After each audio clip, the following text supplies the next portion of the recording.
হ্যাঁ, এবার আমাদের নামাজ শেষ হয়ে গেল, তাই তো? সালাম ফিরানোর পরে সর্বপ্রথম যেটা কাজ সেটা হলো কি, তিনবার আস্তাগফিরুল্লাহ, আস্তাগফিরুল্লাহ, আস্তাগফিরুল্লাহ, আস্তাগফিরুল্লাহ, আস্তাগফিরুল্লাহ। আস্তাগফিরুল্লাহ। এটা সালাম ফেরানোর পরে সর্বপ্রথম দোয়া।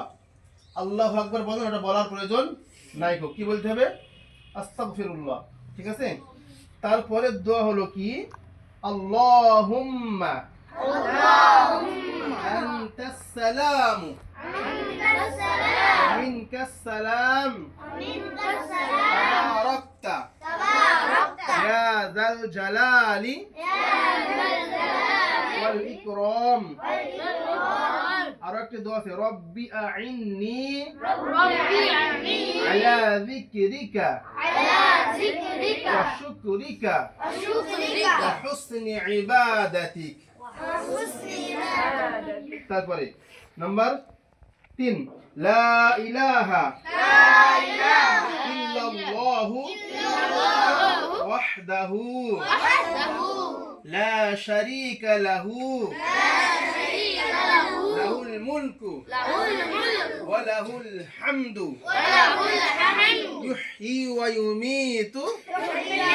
yumiitu ওয়া হুয়া আলা কুল্লি wa huwa ala kulli শাইইন Kadir. shay'in qadir। তারপরে আল্লাহুম্মা Allahumma লা মানিআ la mani'a লিমা আ'তাইত lima a'tayt ওয়া লা মু'তিয়া wa la mu'tiya লিমা মানা'ত lima mana'ta ওয়া লা ইয়ানফা'ু wa la yanfa'u যাল জাদ্দি dhal jaddi মিনকাল জাদ।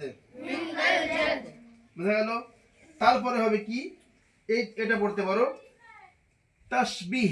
Tashbih 33 বার সুবহানাল্লাহ, subhanallah তারপর 33 বার আলহামদুলিল্লাহ, alhamdulillah তারপর 33 বার আল্লাহু আকবার।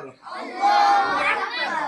এই 33 পড়ার পরে আবারও একটি দোয়া আছে, এটা পড়তে হবে, লা ইলাহা La ilaha ইল্লাল্লাহু illallah ওয়াহদাহু wahdahu লা শারীকা লাহু la sharika lahu লাহুল মুলকু lahul mulku ওয়া লাহুল হামদু wa lahul hamdu ওয়া হুয়া wa huwa আলা কুল্লি ala kulli শাইইন Kadir. shay'in qadir।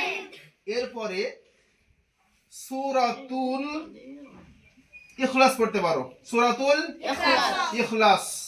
তারপরে সূরাতুল ফালাক, তারপরে সূরাতুন নাস। ঠিক আছে? কোথায়? পারা নাম্বার 30। শেষ সূরা যেটা, তার নাম হচ্ছে সূরাতুন নাস, 114 নম্বর। 113 নম্বর সূরাতুল ফালাক, 112 নম্বর সূরাতুল ইখলাস। তাহলে 112, 113 এবং 114 নামাজের পরে একবার করে পাঠ করতে হবে। কিন্তু মাগরিবের নামাজের পরে আর ফজরের নামাজের পরে ইখলাস 3 বার, ফালাক 3 বার, নাস 3 বার। ঠিক আছে? আচ্ছা, এটা হয়ে যাবে। তারপরে পড়তে হবে আয়াতাল কুরসি। আয়াতাল কুরসি এটা কোথায় আছে? পারা নাম্বার 3, পারা নাম্বার 3। পারা নাম্বার 3 এ 2-3 লাইন কিংবা 3-4 লাইন পরে দেখা যাবে কি আছে, আয়াতাল কুরসি। সেটাকে পাঠ করতে হবে। বলা হয়েছে, যদি কোনো ব্যক্তি এই আয়াতাল কুরসি পাঠ করে প্রত্যেক ফরজ নামাজের পরে, তবে সে যেন কি, জান্নাতে চলে গেল। ঠিক আছে? তো এটা একটা গুরুত্বপূর্ণ একটা আয়াত, অবশ্যই আমরা এখানে পাঠ করব। আচ্ছা, এরপরে আরো একটি দোয়া আছে, আল্লাহুম্মা কিনি আযাবাকা ইয়াওমা তাবআসু ইবাদাক। আর একটি দোয়া, আল্লাহুম্মা ইন্নী আসআলুকা as'aluka ইলমান ilman নাফিআ nafi'an ওয়া রিজকান wa rizqan طيبا তাইয়্যিবা ওয়া আমালাম মুতাকাব্বালা। এই দোয়াটিও নামাজের পরে পাঠ করা যায়, ঠিক আছে? তো এইরকম ভাবে আরো অনেকগুলি দোয়া আছে যেগুলো তোমাদের ইনশাআল্লাহ আস্তে আস্তে শিক্ষা দেওয়া হবে কিংবা শেখানো হবে। তো এখন তোমরা যে দোয়াগুলো আয়ত্ত করেছো, যে দোয়াগুলো তোমরা মুখস্থ করেছো, সেগুলো আমি তোমাদের স্মরণ করানোর জন্য রিপিট করালাম। হ্যাঁ, তো অবশ্যই তোমরা নামাজের পরে সালাম ফেরানোর পরে এই দোয়াগুলো প্রত্যেক দিন প্রত্যেক নামাজের পরে কন্টিনিউ ভাবে তোমরা কিন্তু পড়বা ইনশাআল্লাহ। ঠিক আছে। আসসালামু আলাইকুম ওয়া রাহমাতুল্লাহি ওয়া বারাকাতুহু।